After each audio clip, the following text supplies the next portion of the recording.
So our first DLC offering is called First Strike. It releases February 1st. It has 5 new levels in it, 4 brand new multiplayer maps, as well as a zombie level called Ascension. Kowloon is inspired by the single-player campaign level that was also set in Kowloon City, China, but the actual design and the layout and the geometry in the map is built from the ground up for MP. Kowloon is the only map that has zip lines, which will allow players to quickly get from point A to point B. The trade-off to that is that you're completely exposed while you're on the zip line. You can't use your weapon. It's going to get you to your location much faster, but there's also the risk that you're going to get shot.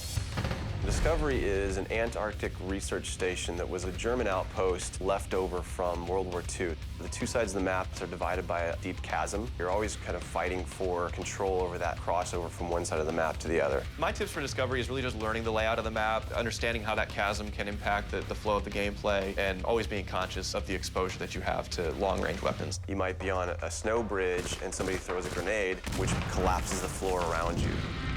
Our large map is Berlin Wall. This focuses on the checkpoint Charlie area of Berlin. It puts you fighting on the two different sides of the wall. So you've got East Berlin versus West Berlin kind of thing going. Berlin Wall has certain attributes about it that if you use it right, you're going to have the competitive edge over your opponents. It has a lot of very long view distances. It's a really great map for snipers. There's some good high points, some good elevation there. And one of the unique aspects about Berlin Wall is that there's the no man's land in the middle. You can take the risk of going through no man's land to get a faster route, but there's a good chance you're going to get mowed down by the auto turrets.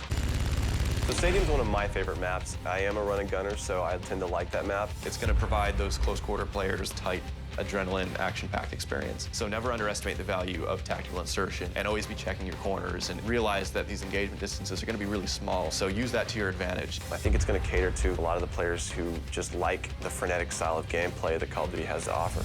One of the big agendas with this map pack is we wanted to listen to the feedback that people have been giving about all the maps they've been playing with the release of the game. They want more verticality, more sniper opportunities. They really love the interactivity that we did. These are components that we wanted to bring back in a pretty big way in the first DLC offering. First Strike is going to be available February 1st for 1,200 Microsoft points, and it'll be available on Xbox 360 first.